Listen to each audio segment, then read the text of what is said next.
이제까지 엘리후는 욥에게 사람보다 크신 하나님에 대해서 이야기를 했었습니다. 그 하나님은 사람을 멸망시키기보다는 멸망에서 건지시고 구원하시기 원하시는 하나님이다라고 이야기를 했어요.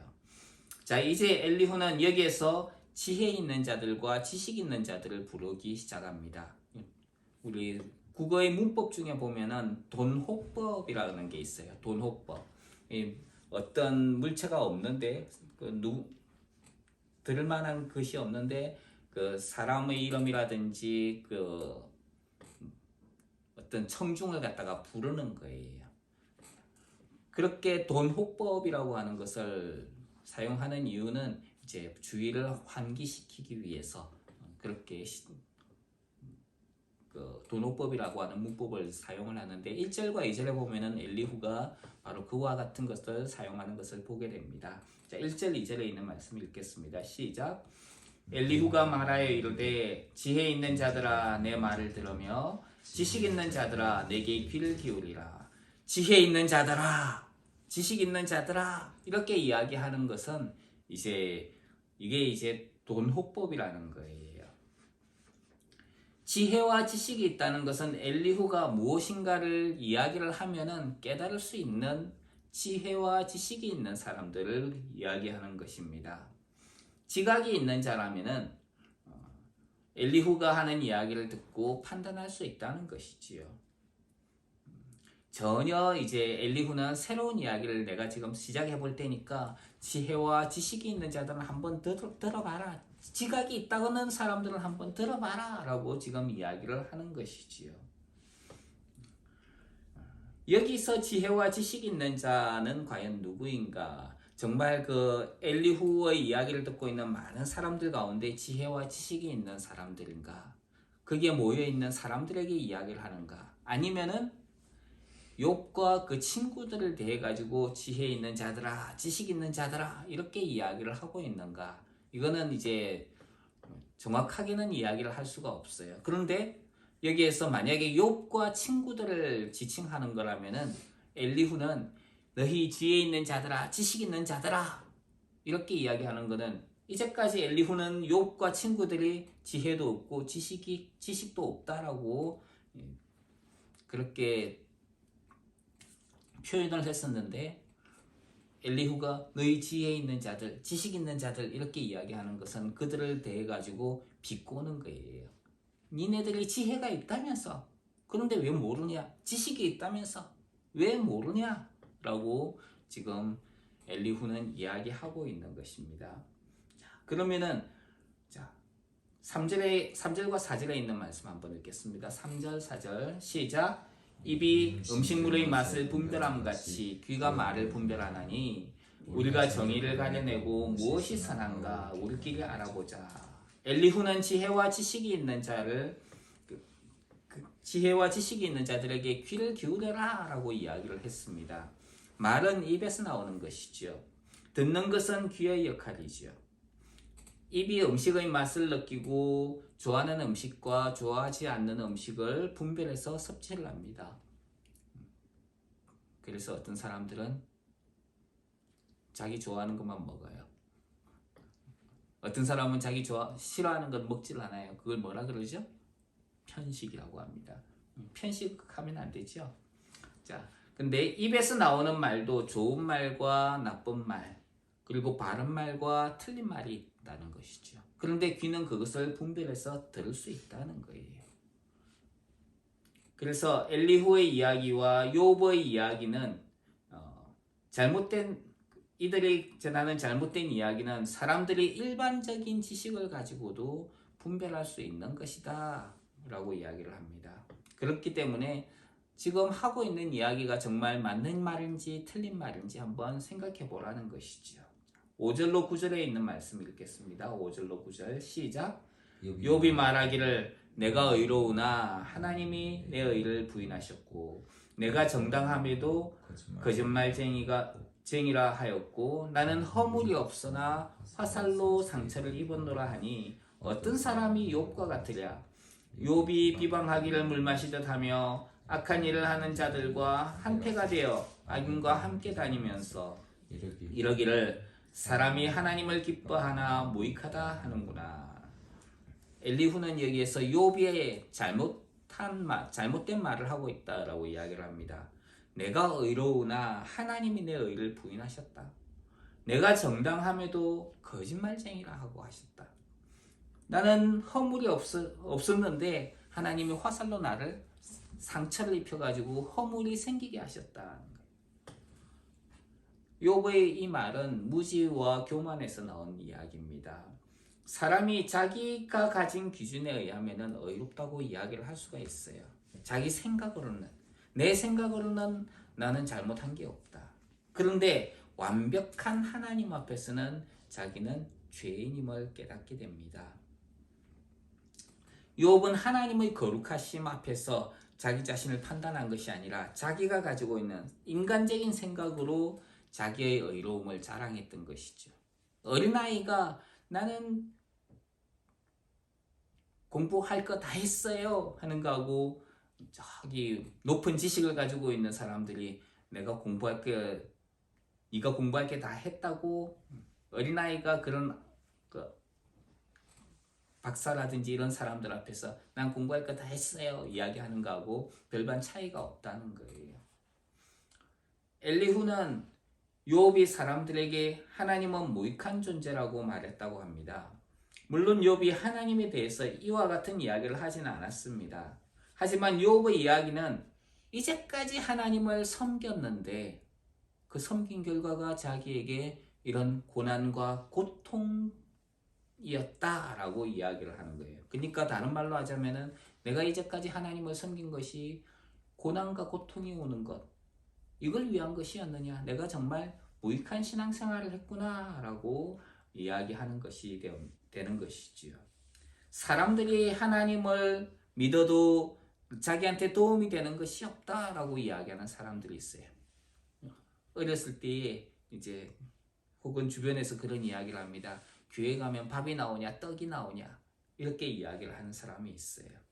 그 사람들에게는 신앙이 없기 때문에 그런 이야기를 하는 것이죠. 예수님을 믿는 것은 누구나 종교가 하나쯤은 있어야 자기에게 도움이 되는 것이기 때문에 그래서 예수님을 믿는다 혹은 교회에 다닌다 라고 이야기하는 사람들이 있습니다.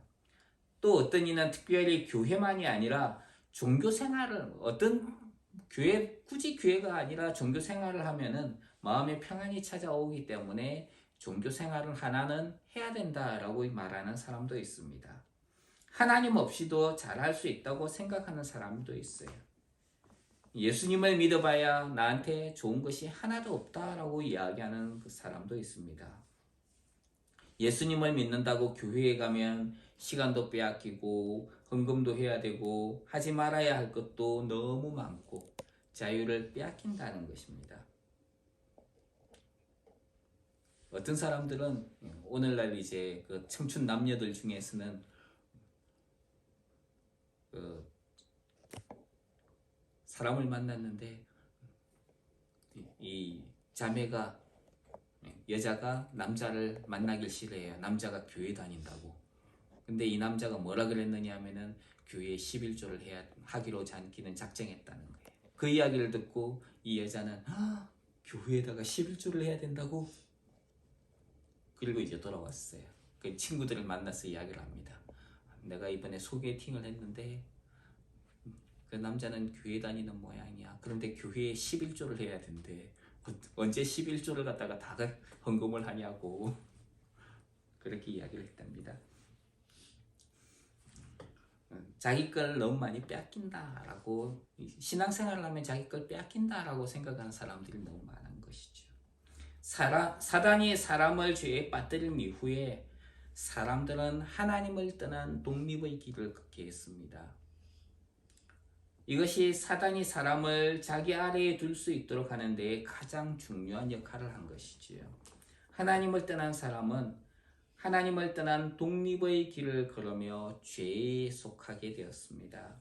죄에 속한 인간은 사단의 속임에 하나님 없이 내 힘으로 뭔가를 하겠다라고 생각했습니다. 이것이 인간 중심적인 생각인 것이죠. 이것은 세상적이지만 사단으로부터 나온 것입니다. 진자는 이긴 자의 종이 된다라고 이야기를 했죠.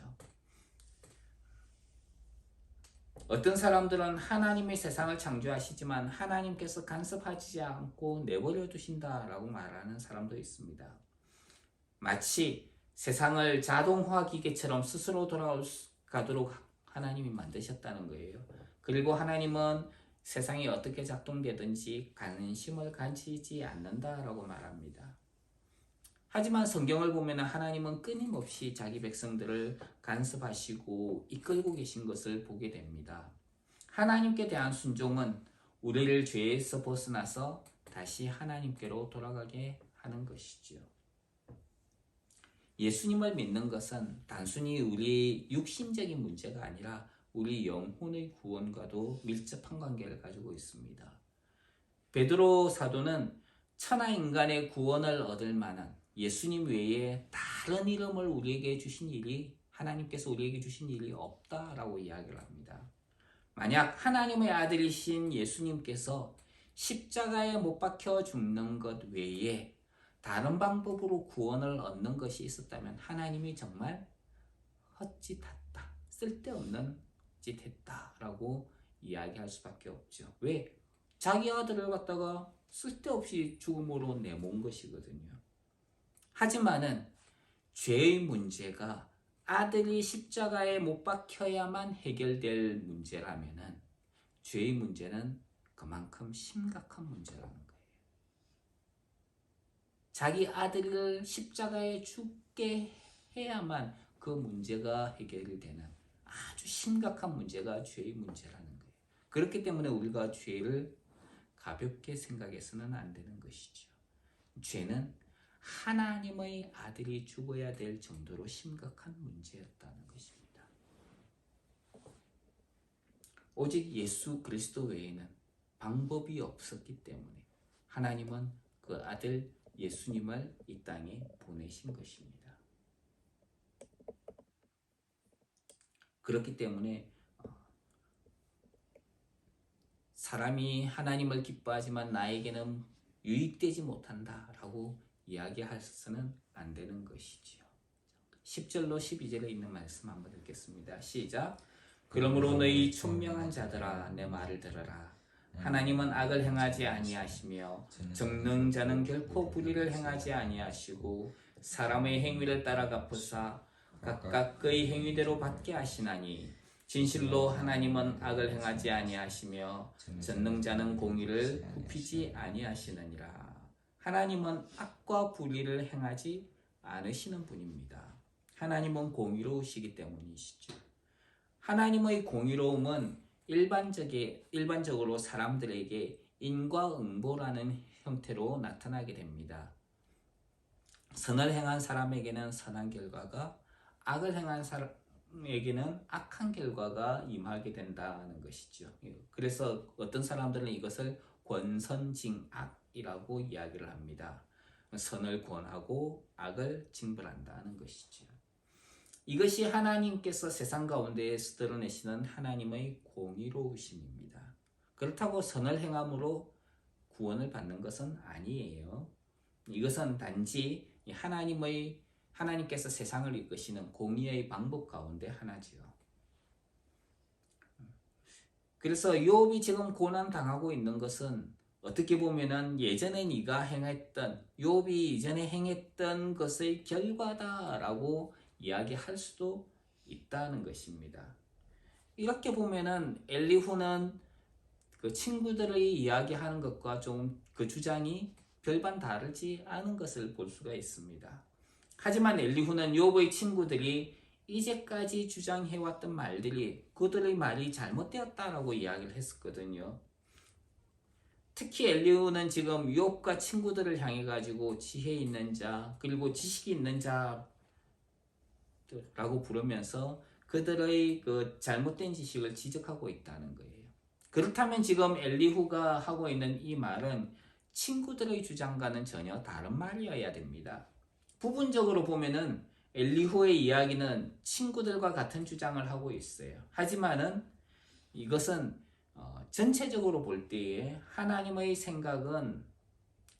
사람의 생각보다 공의로우시다라고 하는 것을 말하고 있는 부분입니다. 하나님의 공의에 대해서 엘리후는 계속해서 이야기를 하는데요. 13절로 15절에 있는 말씀입니다. 13절로 15절 시작. 누가 땅을 그에게 맡겼느냐? 누가 온 세상을 그에게 맡겼느냐? 그가 만일 뜻을 정하시고 그의 영과 목숨을 거두실진데 모든 육체가 다 함께 죽으며 사람은 흙으로 돌아가리라. 땅을 맡겼다는 것은 땅의 주인이 따로 있다는 거예요. 누군가가 땅이 있어가지고 그것을 하나님한테 빌려줬다는 이야기입니다. 그 이야기는 땅의 주인이 하나님이 아니라는 이야기죠. 누가 땅을 그에게 맡겼느냐? 맡긴 사람이 없다는 것을 말합니다.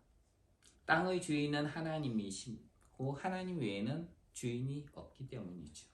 마찬가지로 온 세상을 하나님께 맡겼느냐는 것은 하나님 외에는 주인이 없다는 것이죠. 즉 13절의 말씀은 온 세상과 세상에 있는 모든 것의 주인이 하나님이라는 것을 말하고 있습니다. 그 하나님께서는 뜻을 정하시고 그 뜻하시는 대로 모든 것을 이끄시는 하나님이다 하는 거예요.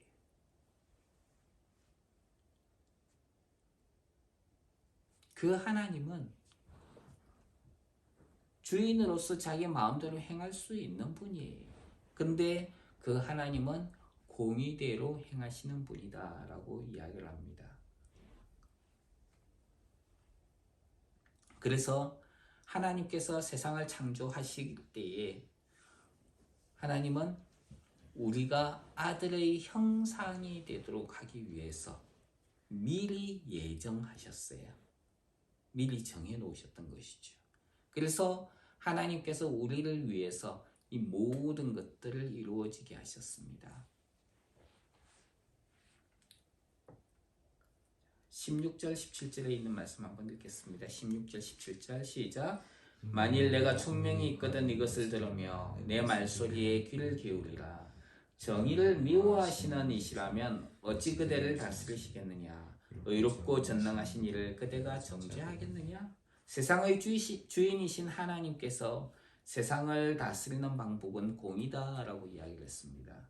엘리후는 그런데 하나님께서 공의롭지 못하다면 어떻게 세상을 공의롭게 이끄시겠느냐 하는 거예요.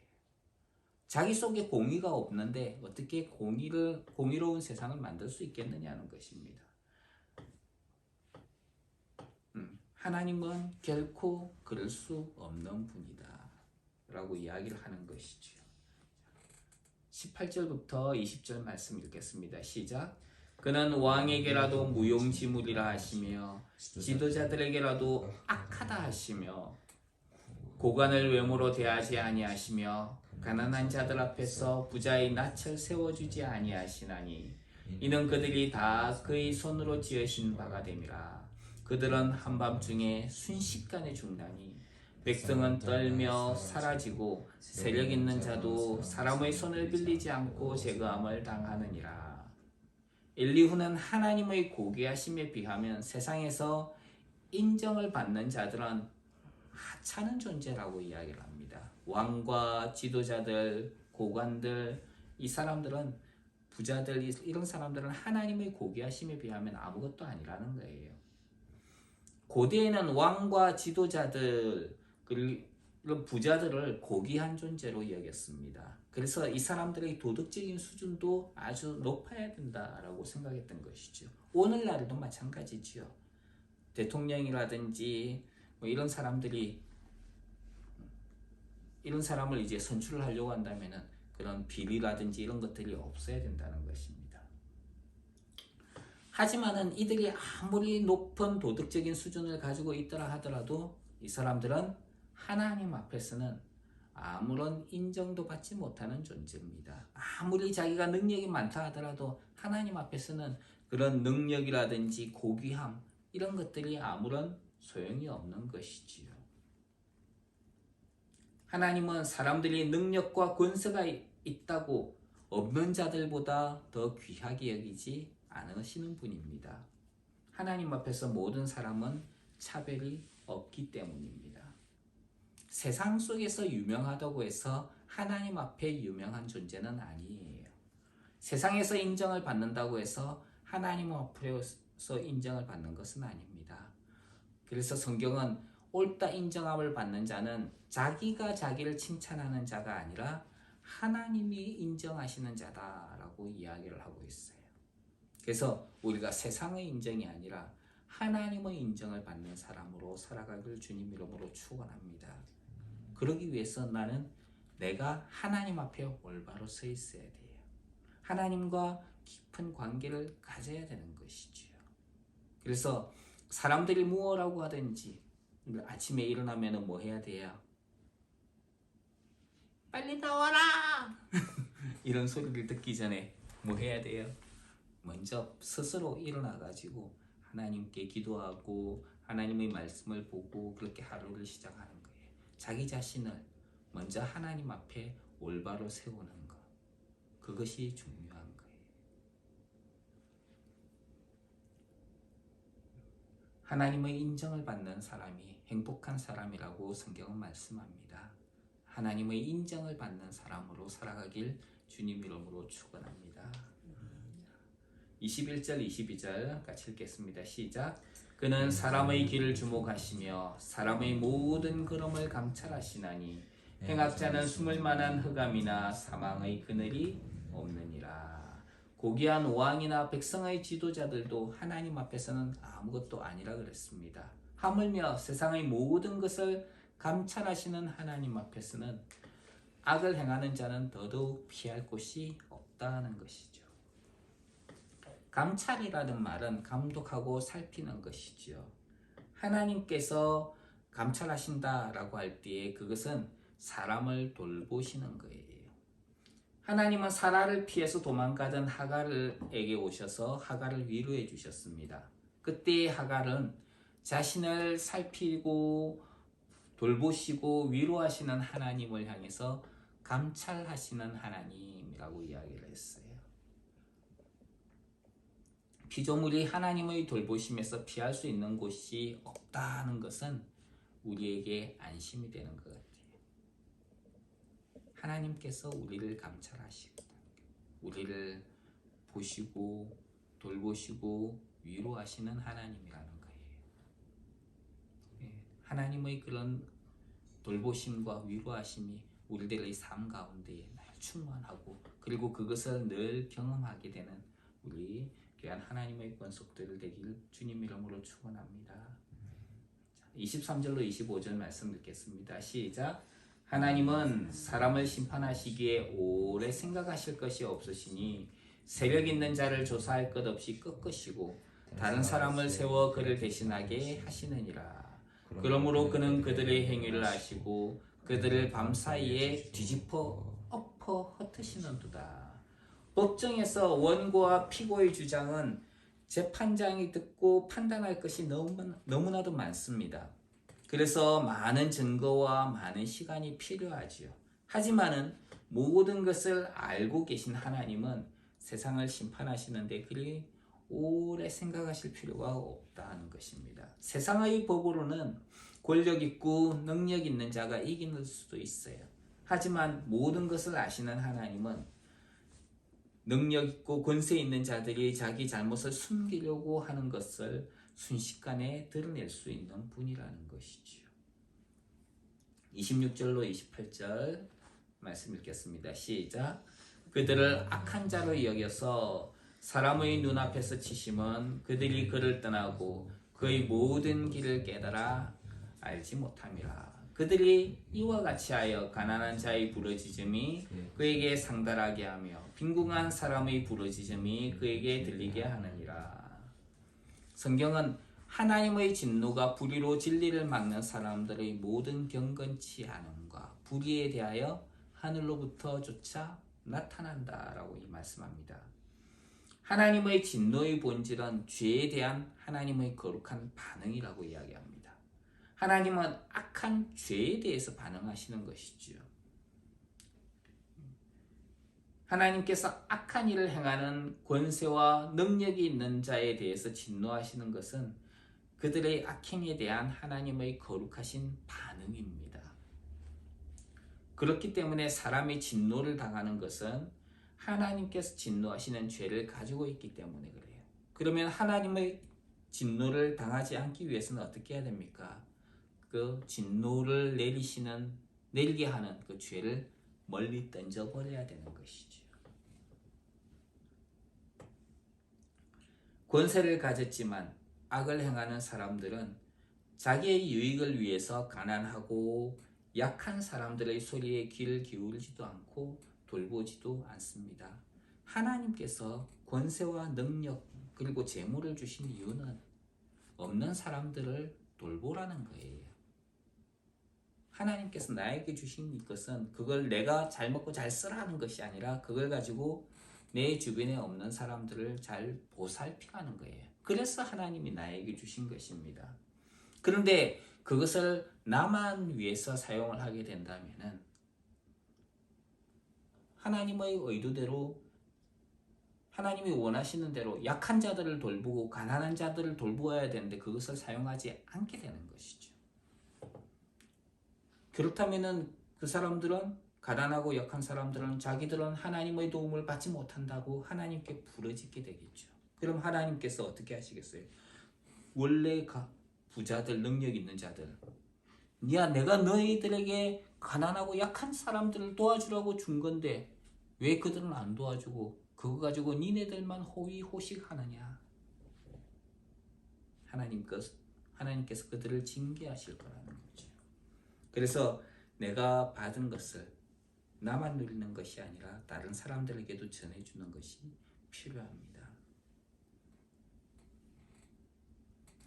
결국 악행하는 자들의 행위는 하나님의 진노가 악을 행하는 이들에게 임하는 것을 재촉하게 될 것입니다.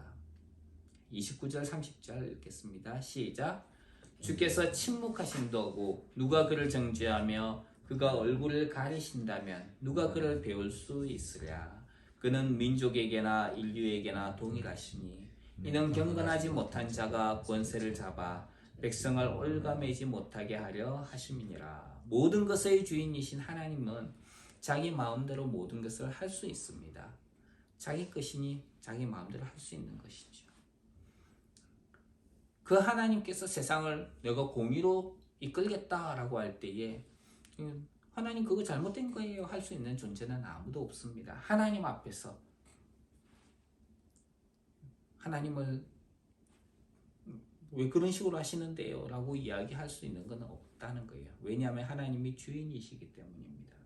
그런데 그 하나님께서 세상을 내가 공의로 이끌겠다라고 하셨는데 능력 있는 자들이나 권세가 있는 자들이 하나님의 백성들, 하나님의 소유를 자기 마음대로 막 좌지우지하는 것을 보면 하나님께서 어떻게 생각하시겠어요?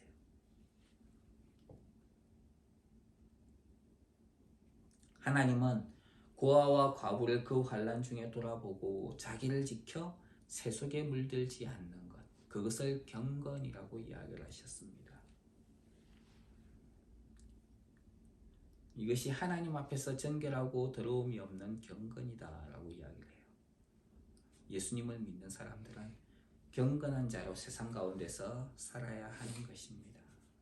31절로 33절에 있는 말씀 읽겠습니다. 시작. 그대가 하나님께 아뢰기를 내가 죄를 지었사오니 다시는 범죄하지 아니하겠나이다. 내가 깨닫지 못하는 것을 내게 가르치소서. 내가 악을 행하였으나 다시는 아니하겠나이다 하였는가? 하나님께서 그대가 거절한다고 하여 그대의 뜻대로 속전을 치르시겠느냐? 그러면 그대가 스스로 택할 것이요 내가 할 것이 아니니 그대는 아는 대로 말하라. 하나님은 죄를 범한 세상에 긍휼을 베풀으셔서 용서해 주셨지만은 긍휼을 받은 사람은 그것에 대해서 고마워하지 않아요. 죄인으로서 하나님께서 베푸시는 긍휼을 받았다면은 자신이 잘못 행했던 것을 깨닫고 회개하고 다시는 죄를 짓지 않아야 되는 것이죠. 이것이 진정한 회개입니다. 그런데 사람들은 자신이 받은 은혜는 기억하지도 않고 외면하면서 악을 행한 사람들에게 하나님 그 사람들은 벌을 받는 것이 마땅해요 라고 이야기를 합니다. 고집을 부리는 것이지요. 자기가 생각하는 방식대로, 내가 생각하는 방식대로 그 사람이 벌을 받아야 된다는 거예요. 하나님의 방법이 아니고 내 생각대로. 그렇다면 그는 재판장이고 하나님이어야 되는 것입니다. 성경은 우리에게 형제들아 피차에 비방하지 말라라고 이야기를 했어요. 형제를 비방하는 자나 형제를 판단하는 자는 곧 율법을 비방하고 율법을 판단하는 것이라. 네가 만일 율법을 판단하면 율법의 준행자가 아니라 재판자요 입법자다라고 이야기를 합니다. 오직 입법자와 재판자는 오직 하나이시니 능히 구원하기도 하시며 멸하기도 하시느니라. 이렇게 이야기를 하고 있어요. 그렇기 때문에 우리는 다른 사람을 비방하고 그리고 내 생각대로 세상이 돌아가지 않는다고 해가지고 이것이 잘못되었다라고 이야기를 해서는 안 되는 것입니다. 또 하나님의 심판에 대해서 이야기하기 전에 자신도 동일한 존재였다는 것을 우리는 알아야 됩니다. 나도 옛날에는 포악한 자였다. 나도 죄인이었다는 거예요. 하지만 긍휼을 풍성하신 하나님이 우리에게 먼저 은혜를 베푸셨고 그리고 우리를 먼저 죄에서 벗어나게 하셨습니다. 하나님께서 죄에 대해 진노하시는 것만 생각한다면 우리도 마땅히 멸망을 받아 당연한 존재였습니다. 그런데 하나님이 먼저 우리에게 긍휼을 베푸셨으니까 만약에 하나님께서 그 진노로 우리를 대하셨다면 우리 중에 구원받을 수 있는 존재는 아무도 없을 거예요. 하나님은 모든 사람이 구원을 받으며 진리를 아는 데 이르기를 원하신다라고 말씀합니다. 우리는 서로 비난하는 자가 아니라 서로를 긍휼히 여기는 사람으로 살기를 주님 이름으로 축원합니다. 34절로 37절에 있는 말씀 읽겠습니다. 시작. 슬기로운 자와 내 말을 듣는 지혜 있는 사람은 반드시 내게 말하기를 욥이 무식하게 말하니 그의 말이 지혜롭지 못하도다 하리라. 나는 욥이 끝까지 시험받기를 원하노니 이는 그 대답이 악인과 같음이라. 그가 그의 죄의 반역을 더하며 우리와 어울려 손뼉을 치며 하나님을 거역하는 말을 많이 하는구나. 엘리후는 욥이 잘못된 마음과 말을 했기 때문에 욥이 지혜롭지 못하다라고 이야기합니다. 지혜는 말에서 드러나게 되는 것이지요. 악인과 같은 생각과 말을 하는 욥이 악인이 받는 벌을 받는 것이 마땅하다라고 엘리후는 이야기를 합니다. 성경은 그 사람의 마음의 생각이었다면 그 사람도 동일하다라고 이야기를 합니다. 마음에서 생각하고 있는 것이 바로 그 사람이라는 거예요. 내가 마음에서 지금 무엇을 생각하고 있는가? 내가 하는 말이 나를 드러낸다는 것을 우리는 생각해야 됩니다. 그래서 내가 항상 비난하는 말을 한다면 난 비난의 사람인 거예요.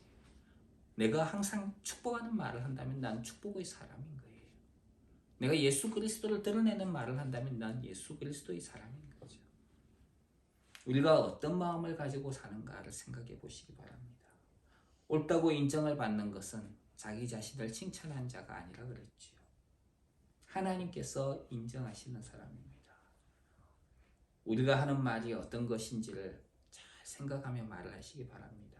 자기를 높이는 말인지 다른 사람을 세워주는 말인지 잘 생각해서 해야 되는 것이죠. 우리는 비난과 정죄의 말이 아니라 다른 사람을 세워주는 말을 해야 되는 것이죠. 하나님 앞에 인정받는 하나님으로의 사람으로 사는 저와 여러분이 되기를 주님 이름으로 축원합니다. 기도하겠습니다. 하나님, 우리가 다른 사람을 축복하고 세워주는 하나님의 사람으로 이 땅 가운데 살아가게 하옵소서. 예수님 이름으로 기도합니다. 아멘. 우리 찬송하겠습니다. 찬송가